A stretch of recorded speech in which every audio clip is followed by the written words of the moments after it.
With the number of mass shootings climbing precipitously within recent years, it's no surprise that gun control is a hot topic among the people and legislators of the United States. Let's examine the staggering statistics.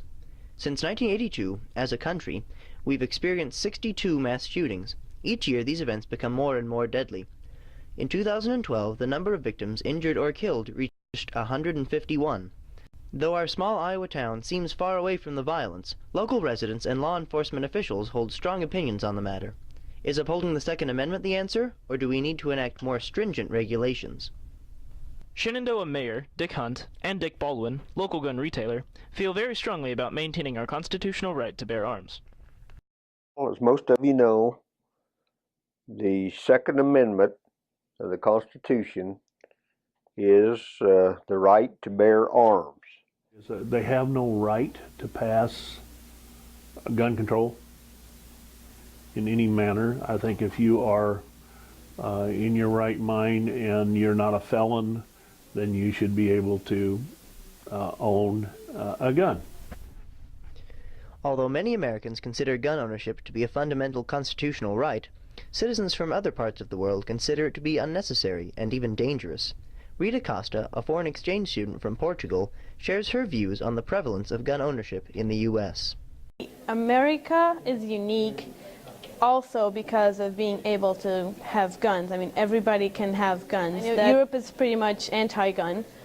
We don't look at it as a good thing. We look at it as an insecure and quite dangerous point. While many Europeans see gun ownership for the general populace unnecessary, many Southwest Iowans make guns a major part of their personal and family life. I go out and shoot stuff like cans and targets. It's just something to do. And then at other times during hunting season, like with my 12 gauge, I'll go deer hunting. It's definitely a family thing and family and friends thing. We just kind of go out together every year. I do.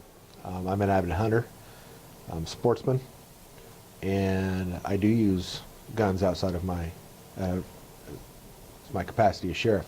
I always have, since I was probably 7 years old. I was taught responsible gun handling then and what was right and wrong. And I have tried to pass that on to my children. It's something that I feel is important, that children know and respect guns and what they can do. And they know the difference between right and wrong, good moral values, and character.